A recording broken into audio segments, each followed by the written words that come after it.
નમસ્કાર વિદ્યાર્થી મિત્રો, આપ સૌનું શિક્ષણ જગત યુટ્યુબ ચેનલની અંદર હાર્દિક સ્વાગત છે. આજરોજ ગુજરાત માધ્યમિક અને ઉચ્ચતર માધ્યમિક શિક્ષણ બોર્ડ ગાંધીનગર દ્વારા ધોરણ 10 ગણિતની પ્રશ્ન બેંક છે જાહેર કરવામાં આવી છે.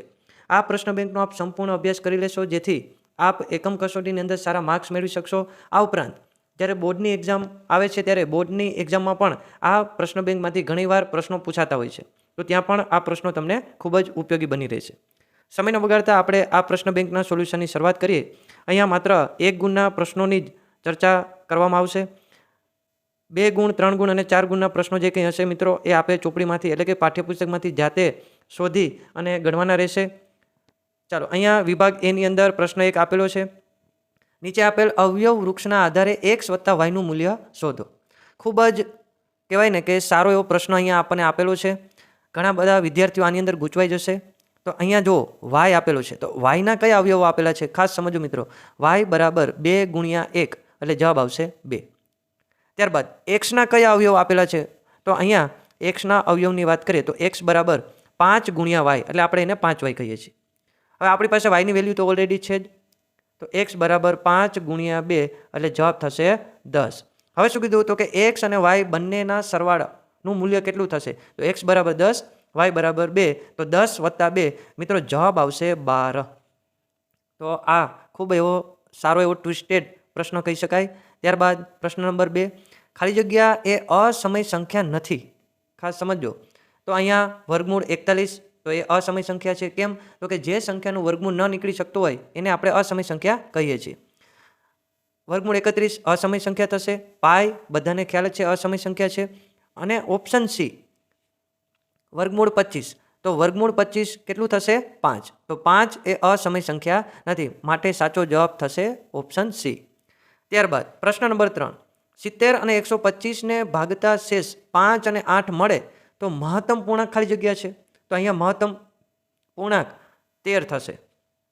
ત્યારબાદ આપણે આગળ વધીએ કે 20 a² b અને 30 ab² નો ગુસ્સા ખાલી જગ્યા થઈ. તો અહીંયા મિત્રો તમને ખ્યાલ આવશે કે અહીંયા a²b છે, અહીંયા ab² છે. તો ગુસ્સા એટલે બંનેમાં કોમન હોય તેવું, તો બંનેમાં કોમન a છે અને b છે, એટલે કે ab કોમન થશે. તો અહીંયા બધા ઓપ્શનમાં આપ જોઈ શકો છો કે બધે વર્ગવાળી સંખ્યાઓ આપેલી છે, માત્ર ઓપ્શન એમાં જ ab આપેલા છે, તો તમારો ડાયરેક્ટ જવાબ થશે ઓપ્શન એ. આ ઉપરાંત આપણે 20 અને 30ના તમે જ્યારે અવયવ પાડશો તો બંનેમાં 10 કોમન આવશે, એટલે 10 ab. ત્યારબાદ આગળ વધીએ, સૌથી નાની અવિભાજ્ય સંખ્યા અને સૌથી નાની વિભાજ્ય સંખ્યાનો લસા શોધો. મિત્રો પ્રાઇમરી લેવલનો પ્રશ્ન કહી શકાય, છતાં આપણી ભૂલ પડી શકે. તો સૌથી નાની મિત્રો અવિભાજ્ય સંખ્યા કઈ થશે, તો 2. સૌથી નાની વિભાજ્ય સંખ્યા મિત્રો કઈ થશે, 4. હવે એનો લસા કીધો, બરાબર, તો 2 અને 4નો લસા આપ જરૂરથી કહી શકશો કે લસા આવશે 4, તો ઓપ્શન આવશે બી. ત્યારબાદ લસા 2x, 3x અને 5x એટલે કે 2x, 3x અને 5x નો લસા શોધવાનો છે. તો અહીંયા આપણને કોઈ પણ વસ્તુ કોમન જોવા મળતી નથી, એટલે કે 3 એ 3નો ગુણાકાર કરવાનો છે. 5 3 15, 15 ગુણ્યા 2 એટલે 30, તો 30x એનો જવાબ થશે. ત્યારબાદ બે સંખ્યાઓ 3:4 ના પ્રમાણમાં છે અને તેમનો લસા 120 છે, તો બે સંખ્યાનો સરવાળો ખાલી જગ્યા થશે.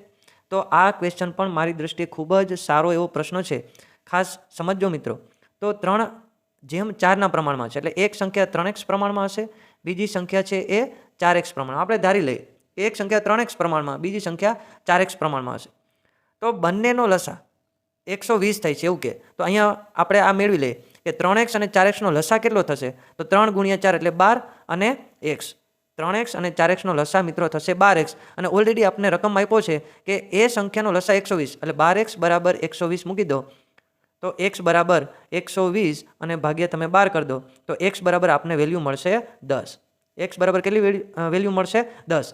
10 અહીંયા મૂકી દો, 3 ગુણ્યા 10 એટલે તો 30 થશે, 10 ગુણ્યા 4 કરો એટલે 40 થશે, અને બંનેનો તમે સરવાળો કરી દો. બે સંખ્યાનો સરવાળો માગેલો છે, તો 30 વત્તા 40 એટલે આપણને જવાબ મળશે મિત્રો 70. એટલે આ પ્રશ્ન ખૂબ જ સારો એવો પ્રશ્ન કહી શકાય. લસા મેળવવાનો છે 23, 35 અને 46. મિત્રો 23નો સમાવેશ 46માં થાય જ છે, એટલે આપણે એ જરૂર નથી. તો હવે શું કરવું પડે? 35 ગુણ્યા 46 કરી નાખો એટલે તમારો જવાબ આવી જશે. તો 35 ગુણ્યા તમે 46 કરશો એટલે જવાબ મિત્રો આવશે 1610 એટલે 1610. બે અવિભાજ્ય સંખ્યાઓનો ગુસા કેટલો થાય? તો મિત્રો દરેકને ખ્યાલ હશે કે અવિભાજ્ય સંખ્યા કોને કહેવાય? તો 3 મિત્રો એ અવિભાજ્ય સંખ્યા છે, 5 અવિભાજ્ય સંખ્યા છે અને બંનેનો ગુસા મેળવો તો બંનેમાં કંઈ જ વસ્તુ કોમન નથી. તો કંઈ ન હોય તો શું હોય? 1. તો આવી કોઈ પણ તમે અવિભાજ્ય સંખ્યા લઈ લેશો તો જવાબ હંમેશા 1 જ આવશે. એનો ગુસા હંમેશા 1 જ આવશે. ત્યારબાદ 98ના અવિભાજ્ય અવયવો કયા છે? અહીંયા 2 વર્ગ ગુણ્યા 7 વર્ગ, 2 ગુણ્યા 7 વર્ગ, 2 વર્ગ ગુણ્યા 7 અને 2 ગુણ્યા 7. મિત્રો ખૂબ જ સહેલો દાખલો કહી શકાય. અહીંયા જો 2 ગુણ્યા 7 14, તો એના અવયવ 14 થોડા હોઈ શકે? 98ના અવયવ તમે અવિભાજ્ય અવયવ પાડો તો જવાબ 98 તો આવવો જ જોઈએ ને. તો ઓપ્શન આવશે 2 ગુણ્યા 7 વર્ગ, 2 ગુણ્યા 7 વર્ગ, 7 વર્ગ 49, 49 ગુણ્યા 2 98. બાકી એકે ઓપ્શનની અંદર તમને 98 જવાબ જોવા મળશે નહીં. ત્યારબાદ ગુસા 32 અને 81 નો ગુસા 1 જ આવશે. અહીંયા વિધાન ખરું છે કે ખોટું આપણે જણાવવાનું છે. તો મિત્રો વિધાન ખરું છે કે 32 અને 81ની અંદર કોઈ પણ અવયવ છે આપણને સામાન્ય જોવા મળતો નથી. તો માત્ર એક જ જે અવયવ છે એ સામાન્ય છે. કોઈ પણ બે ધન પૂર્ણાંક a અને b માટે ગુસા ab ગુણ્યા લસા ab બરાબર ab, એટલે કે આપણને સૂત્ર અહીંયા પૂછેલું છે એ સૂત્ર સાચું છે. વર્ગમૂળ 3 માઇનસ વર્ગમૂળ 5 વર્ગમૂળ 3 વત્તા વર્ગમૂળ 5 એ અસમય સંખ્યા છે. અહીંયા તમે આનું સોલ્યુશન કરશો a માઇનસ b બીજા કૌંસમાં a વત્તા b તો જવાબ આવશે a² માઇનસ b². તો વર્ગમૂળ 3નો સ્ક્વેર કરો એટલે 3, વર્ગમૂળ 5નો વર્ગ કરો એટલે 5, 3માંથી 5 જે -2 તો -2 મિત્રો સમય સંખ્યા થશે, અસમય સંખ્યા થશે નહીં. એટલે કે વિધાન ખોટું છે. સમજો મિત્રો ખાસ. સમય અને અસમય સંખ્યાઓના સરવાળા કે તફાવત હંમેશા અસમય સંખ્યા હોય. સાચી વાત છે. એટલે કે વિધાન ખરું છે. 3.14 એ અસમય સંખ્યા છે. વિધાન ખોટું છે. આ તો શાંત કહેવાય. 3.14 એટલે કે પોઈન્ટ પછી કોઈ પણ આંકડો શાંત થઈ જાય છે એટલે કે શાંત સમય સંખ્યા છે. અસમય સંખ્યા કહેવાય નહીં. મિત્રો વિભાગ બીના જે કંઈ દાખલાઓ છે આપ જાતે પ્રયત્ન કરશો તો આપને જરૂરથી આવડી જશે. ત્યારબાદ વિભાગ એની અંદર પહેલો પ્રશ્ન છે. આકૃતિમાં બહુપદી y બરાબર p of x નો આલેખ આપેલો છે. તો અહીંયા બહુપદીના શૂન્યની સંખ્યા કેટલી તે આપણે જણાવવાની છે.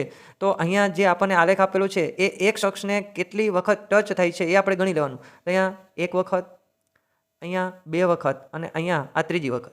તો 3 વખત છે એ સ્પર્શ કરે છે તો એના શૂન્યની સંખ્યા થશે 3. સુરેખ બહુપદી 2x - 5 નું શૂન્ય ખાલી જગ્યા છે. તો 2x - 5 બરાબર શૂન્ય મૂકો. 2x - 5 સામે જઈ +5 થશે. x બરાબર 5, અહીંયા ગુણાકારમાં 2 છે સામે જશે તો ભાગાકારમાં, તો એનું શૂન્ય થશે 5/2. અહીંયા આપણને ત્રીજો ઓપ્શન આપેલો છે 5/2. દ્વિઘાત બહુપદી p of x બરાબર -x² વત્તા 3x વત્તા 4 નો આલેખ ખાલી જગ્યા મળે છે. અહીંયા માઇનસ આપેલો છે તો આપણને ખ્યાલ આવશે કે નીચેની તરફ ખુલ્લો પરવલય છે એ એનો જવાબ આવશે. નીચેની તરફ આલેખ છે આપણને જોવા મળશે.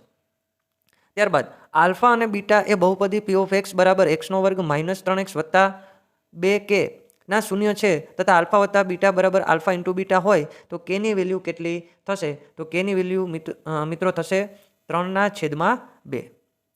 એટલે કે શૂન્યનો ગુણાકાર કેટલો થશે એ અહીંયા આપેલો છે. બરાબર. ત્યારબાદ આગળ વધીએ તો બહુપદી p of y બરાબર y² - y ને ખાલી જગ્યા વાસ્તવિક શૂન્ય હોય તો એનો જવાબ આવશે મિત્રો 2. એને 2 વાસ્તવિક શૂન્ય હશે. ત્યારબાદ આગળ વધીએ. દ્વિઘાત બહુપદી p of x બરાબર x² -3x વત્તા 2 ના શૂન્યોનો સરવાળો -3 છે તો અહીંયા વિધાન ખોટું છે. ત્યારબાદ p of x બરાબર વર્ગમૂળ x વત્તા 7 એ સુરેખ બહુપદી છે. તો આપણે આની પહેલાં પણ વાત કરી કે ચલની જો માત્ર ને માત્ર એક જ ઘાત જોવા મળતી હોય તો એવી બહુપદીને સુરેખ બહુપદી કહેવાય છે. વિધાન સાચું છે. ત્યારબાદ બહુપદી p of x બરાબર 3x વત્તા 5 નો આલેખ પરવલય મળે છે. વિધાન ખોટું છે. દ્વિઘાત બહુપદી p of x બરાબર x² વત્તા 7x વત્તા 10 નું એક શૂન્ય -5 છે. તો આપ જ્યારે આપેલ બહુપદીને છે એ ઉકેલશો તો તમને એક શૂન્ય -5 જોવા મળશે. એટલે કે વિધાન સાચું છે. દ્વિઘાત બહુપદી p of x બરાબર x² -25 માં x નો સહગુણક -25 છે. અહીંયા મિત્રો x વાળું કોઈ પદ જ આપેલું નથી તો મિત્રો એનો સહગુણક આવે નહીં. એટલે કે વિધાન ખોટું છે. ત્યારબાદ આગળ વધીએ તો જોડકા આપેલા છે અને આ જોડકા મિત્રો ખાસ તમે બોર્ડની પરીક્ષાલક્ષી પણ ગણી શકો. બોર્ડની પરીક્ષામાં પણ આવા જોડકા પૂછાય છે, ખાસ તૈયાર કરજો. અહીંયા પી ઓફ એક્સ બરાબર 7x વત્તા 5નું શૂન્ય. તો 7x વત્તા 5 બરાબર શૂન્ય મૂકો તો 7x કરતા બનાવો એટલે સામે જશે -5. તો માઇનસવાળું એક જ વિકલ્પ આપેલો છે, ડાયરેક્ટ તમે કહી શકો કે ઓપ્શન બી આવશે. પી ઓફ એક્સ બરાબર x² -2x -8ના શૂન્યોનો સરવાળો. એટલે પહેલાં તો તમારે શૂન્ય મેળવવાના અને એ બંને શૂન્યનો સરવાળો કરશો તો જવાબ આવશે 2. ત્યારબાદ દ્વિઘાત બહુપદીના શૂન્યોનો સરવાળો કેટલો થાય? તો દ્વિઘાત બહુપદી હશે તો એના શૂન્યોનો સરવાળો -b/a થશે અને ત્યારબાદ શૂન્યોનો ગુણાકાર c/a થશે. ત્યારબાદ પી ઓફ એક્સ બરાબર 3x² -x -4માં xનો સહગુણક. અહીંયા મિત્રો x વાળું પદ પહેલાં તો આપણે રાઉન્ડ કરી દઈએ તો x ચલ આપેલો છે અને ચલની બાજુમાં કંઈ ન હોય તો હંમેશા 1 હોય અને આગળ નિશાની છે માઇનસ, તો આનો જવાબ આવશે -1. ત્યારબાદ પી ઓફ યુ બરાબર 4u² + 8u ના શૂન્યનો ગુણાકાર. તો અહીંયા શૂન્યનો ગુણાકાર થશે 0. ત્યારબાદ પી ઓફ એક્સ બરાબર 5x + 3 નો આલેખ ખાલી જગ્યા આપણને જોવા મળે તો કેવો જોવા મળશે? અહીંયા સામે ઓપ્શન આપેલા છે તો એની અંદર આપણને જોવા મળશે તો અહીંયા બહુપદી છે સુરેખ છે એટલે કે સીધી રેખા.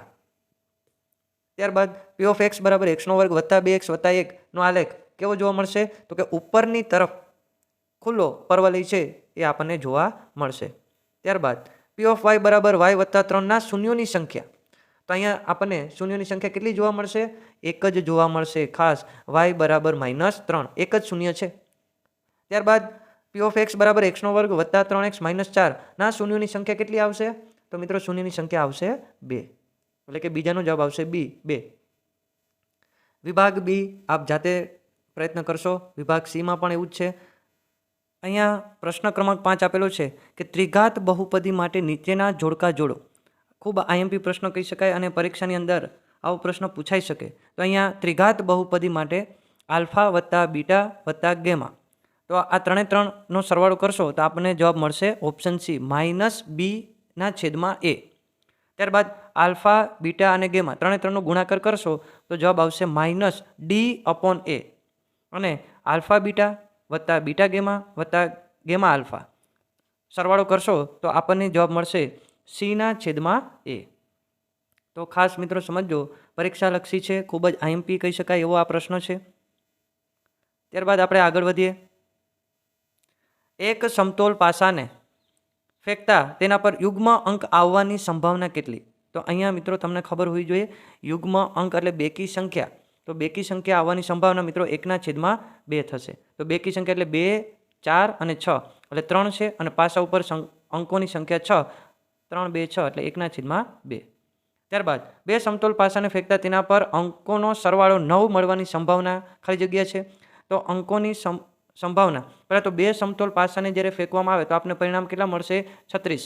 અને હવે તેના અંકો ઉપર સરવાળો 9 થાય એવા કેટલા અંકો આવશે? તો 3, 6, 6, 3, 9, 4, 5, 9 અને 5, 4, 9. તો ગણી લો 1, 2, 3 અને 4.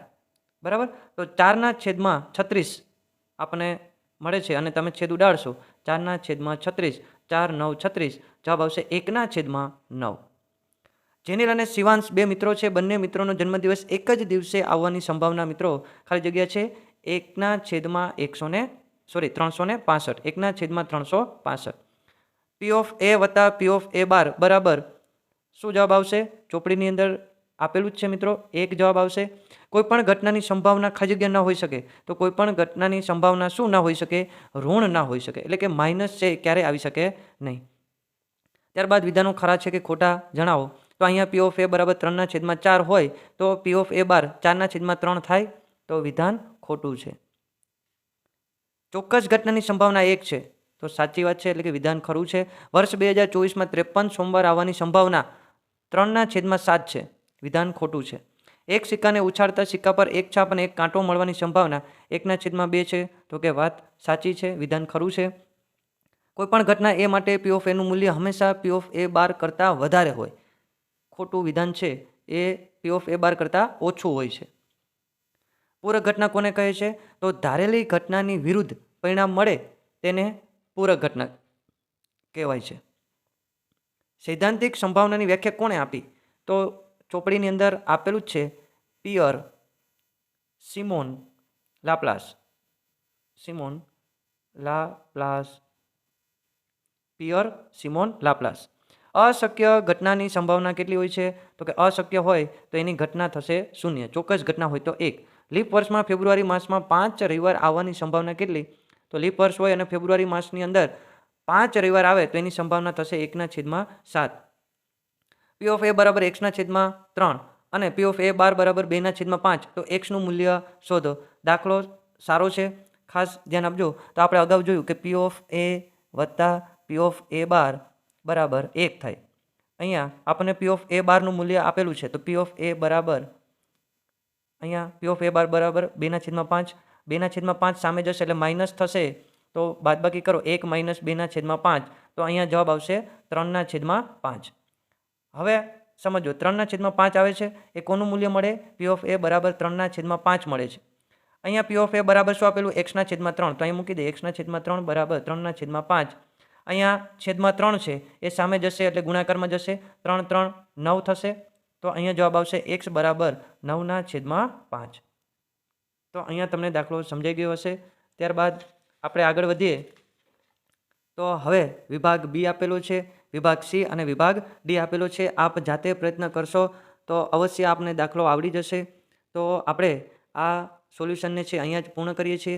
ફરી નવી એકમ કસોટી જ્યારે આવશે, નવી પ્રશ્ન બેંક આવશે ત્યારે ફરી મળીશું. ત્યાં સુધી રજા લઈશ. Thank you. જય હિન્દ, જય ભારત.